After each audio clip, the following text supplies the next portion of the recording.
shows how an idea can move from being owned by a brand to jumping into culture itself. Should have gone to Specsavers. Thank you. We were starting at that stage to look for the big idea.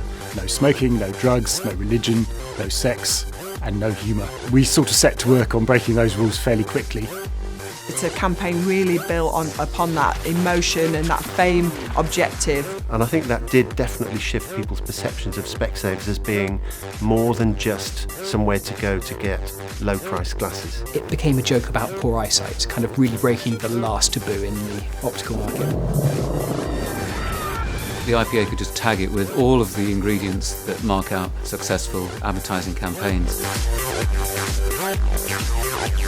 In the Specsavers story, we see that very proactively, positively and courageously, excess share of voice has been pursued with advertising investment to drive business growth for Specsavers, even in the teeth of the early years of the recession. And that confidence and courage has been paid out back to the business in brand growth. Specsavers is such a brilliant story to read. Firstly, it's such a long-term story, and there's so much therefore we can learn from reading this case study. The starting point of Specsavers was the Opticians Act in 1984, which I think crucially the first time allowed opticians to kind of advertise their wares, so to talk about product and price in communications. Before 84, opticians were a lot more like kind of traditional doctor surgeries and professional practices than they were the kind of modern retail spaces that we see today. It was dominated by lots and lots of independent practices. There was just one major chain, Dollins and Aitchison, and obviously a huge reliance on NHS. So buying a pair of glasses was something of a dark art, to be honest, because you never actually knew how much you were going to pay for your glasses until you got to the till and were presented with a bill. So the Specsavers core concept was all to do with having a clear price policy, which meant that we advertised and displayed all of the prices on the glasses so that people could see immediately how much they were going to pay. Back then, it was a really alien and groundbreaking concept to introduce. They set up Specsavers as what's known as a joint venture partnership. So every single store in the UK would have been half and half owned by Specsavers Optical Group and by the individual store partners, who are typically the opticians who managed and run the day-to-day operations.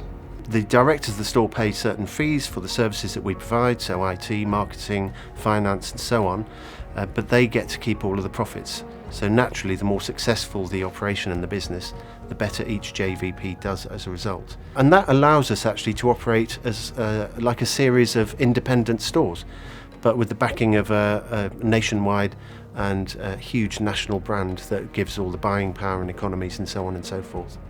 The first Specsavers stores opened in Guernsey and Bristol, both in 1984, and we opened 2 or 3 more stores by the end of that year. But I suppose the biggest shift was something called 2 for 1 that we introduced, which was really aimed at trying to get people to see spectacles as fashion accessories rather than something that they had to wear because they had a problem with their eyesight. In an advertising sense, the early years of Specsavers were characterised by typically press advertising supporting the local store openings. So the extent to which any brand advertised nationally was tiny, but it was starting to generate a real good return for us. And I think by the end of that period, so we're talking really about the early 90s, the very early 90s, we were in a position whereby we had enough stores open and enough local and regional advertising to really start to challenge DNA for the leadership of this market. About 1994, we hit a tipping point of about 200 stores, which broadly gave us national coverage. In an advertising term, this gives us a really interesting opportunity to start to utilise broad-scale national comms without too much wastage. We then started to think about what was the best way to use this, and obviously we were starting at that stage to look for the big idea or lots of different messages of a more emotional nature that we could start to beam out to people. One of the most notable ads from this period, I guess, was one that was termed Physicist, which featured Stephen Hawking talking about the benefits of better eyesight in a very deep, emotional way. I had always hoped to see this in my lifetime. I have been wondering about the mysteries of the universe since I was a child.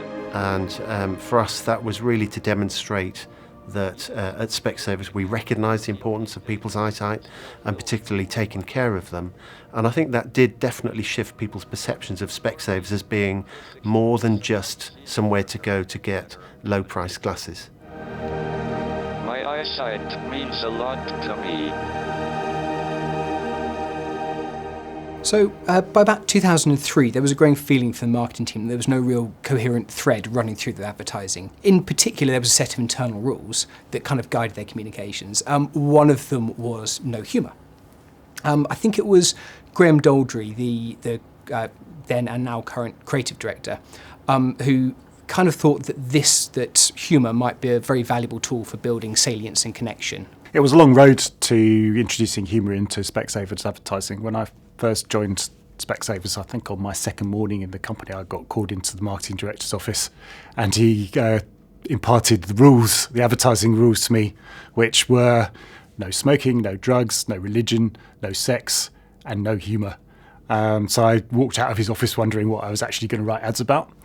But I think we sort of set to work on breaking those rules fairly quickly, and I think our first humorous ad was probably called Derek. It should have been through a few iterations in its long and distinguished history.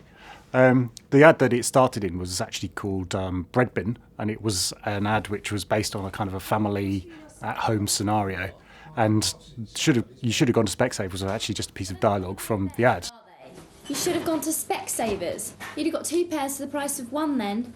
And that was really where it all began. We then decided to use that line as an end line, and the first ad that carried should have gone to Specsavers as an ad line was called Cafe, and the point of that ad was you should have gone to Specsavers for a more fashionable pair of glasses. She's written something.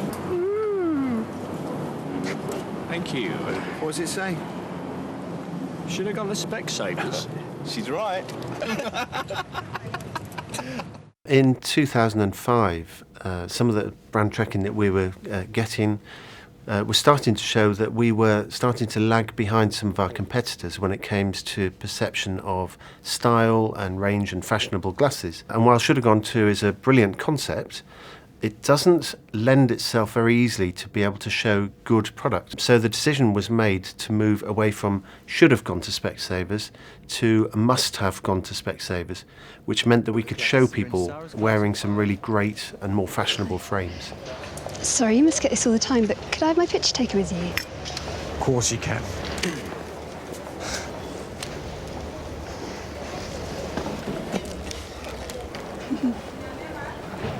You've got lovely sunglasses.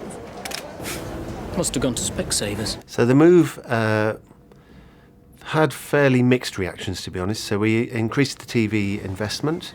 But again, when we went back to the brand tracking, we found that perceptions in terms of the style and fashionability hadn't changed that much. And if anything, people remembered the ads less. Must have gone to Specsavers. This revelation led them to return to the approach that had previously given them such good returns. But with it, they brought the high production values that they'd experimented with in the couple of years in between. I think there was one crucial shift between the old Should Have Gone to Specsavers and bringing back the Should Have Gone to Specsavers in this iteration, which was that it was no longer a joke about having ugly glasses or paying too much for your glasses. It became a joke about poor eyesight, kind of really breaking the last taboo in the optical market. Richard Holmes joined the company in 2008, was a new lease of life for Should Have, and actually produced the campaign as we know it now, with Should Have Gone to Specsavers because you'll get better eyesight if you go to Specsavers. And one of the things that we did, or that we've done under Richard's tenure, is that we reshot Station. And it's quite interesting to look at the old version of Station and the new version of Station, because the old version of Station is quite coy, and the girl in the ad runs along the platform and gives her boyfriend a little bit of a hug, whereas in the new version, which interestingly was shot in Denmark, the girl goes for it, runs up the platform and gives the wrong bloke a really good old snog, which is much funnier, obviously. Hi. Hi. Hi. Hi. Sorry. We've used Thunderbirds, Postman Pat, even the Mr. Men from Times, to ones involving high-profile celebrities like Gordon Ramsay. But I think the one that always stands out in people's mind is the one that we called Collywobbles. Yeah, something always happens when we make an ad, and a couple of things spring to mind. When we made Collie in the Faroe Islands in the winter. And over the course of the 5 days, the weather gradually got colder and colder and colder, and you'll see in the ad there's a waterfall in the background of the ad. And over the course of the 5 days, the first day we shot, it was flowing freely. By the 5th day, it had frozen solid. So we had a little bit of a continuity problem there.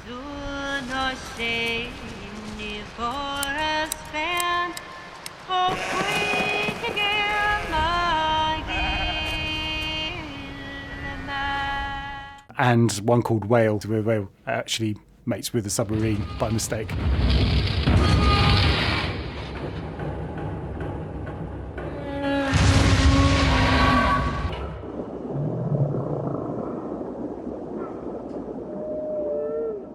When we made Nemesis, which is the ad about the old couple who mistakenly find themselves on the roller coaster. The roller coaster is actually called Nemesis, and it's in Blackpool. It's one of at the time, it was the scariest and most extreme roller coaster in existence. When we cast for it, we had no problem casting because lots of under 25s wanted to be in the ad and to have an opportunity to ride Nemesis all day. They had to ride the roller coaster probably a total of about 25 to 30 times, and we found that after about 5 or 6 times, most of them had enough. And we had some quite poorly people by the end of the shoot. Interestingly, the older couple were fine. What sort of cheese was that? As the downturn hit in 2008, the reaction I think from many retailers was to cut their spend in an effort to return money to the bottom line. Specsavers decided that it was actually much more important to continue to support each and every store through this, and actually increased investment by about 20% in this period. This saw some absolutely fantastic returns, and if we look at where Specsavers are now versus the start of the recession, and where, say, a couple of our key competitors such as Boots and Donald Aitchison are, who did cut spend, we find that we're in a much, much healthier position. Dad, my car's broken.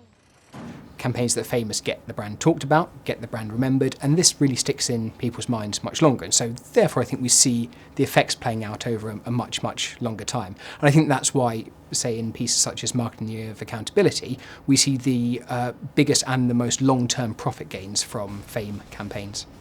Pursuing a fame strategy, we realised that in a marketplace without a lot of seasonality, this meant evening out the way we ran TV. So we aimed for as even a number of ratings over every week of the year as we possibly could do. So over this time, our investment in other ways to watch TV, such as video on demand, increased dramatically as well. I think for any business, effectiveness is fantastically important. For a business where you're delivering back to hundreds upon hundreds of different partners, effectiveness becomes absolutely paramount to what you do. And through building an econometric model to study the effects of what we've done over the past 3 decades, we saw that the return on investment from Specsavers advertising was among the best in the industry. This also seemed to lead to more people taking action. If we take an intermediate metric such as branded searches on Google, we saw our share of them increase by about 12% over the next 6 months or so, and this then translated into an increase in eye tests, which at that point were increasing by about 8 or 9% a year. And in all, this helped us make 2013 Specsavers' best year ever. Should have gone to Specsavers is a really fascinating line. It's one of these few advertising ideas that started to transition into culture. And we were able to use this as a tactical opportunity to boost the fame of this even more. A couple that really stick in the mind from the last few years were a bit of snafu at the start of the 2012 Olympic Games. The North and South Korean flags in a women's football game were mixed up for the national anthems. And this provided just a fantastic moment to bring out yet another tactical should have gone to Specsavers moment. And one of the most successful things we've done obviously was the Suarez ad, which we ran in 2014 during the World Cup. And of course it meant that we put the cannelloni Chiellini advert out within hours of the thing happening. The Suarez ad reached nearly 3 million people, so it was really, really successful.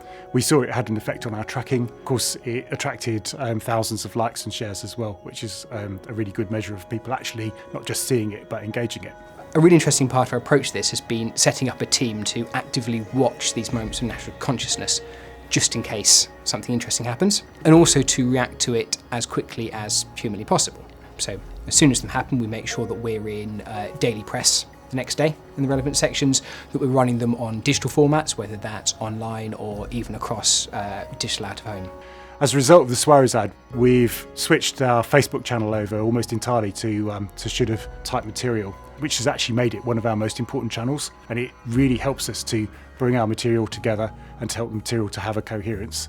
Our model of mass sailing advertising also provides a very useful template for expansion overseas. Karen, I've got a cat with no pulse here. I need adrenaline and an IV line. Quick as you can, please.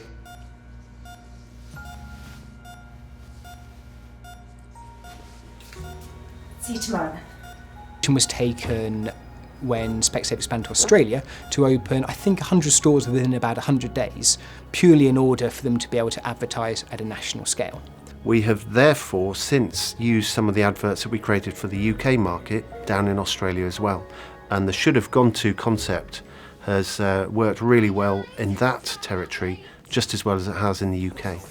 It's been a complete success story in Australia. Fantastically short period of time, they've become the market leader. TV's been a fundamentally important part of the Specsavers mix in that it allows us to have a continuous and very high profile presence. It allows us to reach as many potential customers who shop the sector as possible. It also allows us to create and maintain really distinctive brand assets, so in our case, should have gone to Specsavers, and make these as memorable as possible in people's minds. This model's been an astonishing success for Specsavers. In a little over 3 decades, they've gone from one single store in Bristol to almost 700 stores in the UK and a further 800 throughout the world, where they're market leader in almost every territory. There's no doubt that should have gone to is almost part of the culture now. And the number of people that come up to you and recount their favourite should have advert or their favourite should have moment is many. But actually that also helps us when we're talking to prospective partners for stores. Because they are impressed at the level of advertising spend that we use. They certainly like all of the stuff that we use on television, and the fact that that is so linked to should have gone to means that they are already really aware of what it is that we stand for and love being a part of it. So it works for us on many, many different ways. This study helps us understand the effects of advertising in quite a number of ways. In particular, the fact that penetration is more important than loyalty, the fact that fame and emotional approaches really out-trump rational ones. They set out almost from the beginning to dominate share of voice, and not only have showed that it's paid back, but in spades. In a sense, from an IPA point of view, this is a great case because it really does illustrate and bring to life some of those key learnings. I think Specsavers' success is very much a testament to the power of using advertising as an investment to truly grow a business rather than to, say, solve tactical short-term problems. I think interestingly it also shows that we can deliver healthy return on investment on comparatively very large spends, which puts it more into the realm of a true business investment than the little marketing pot on the side.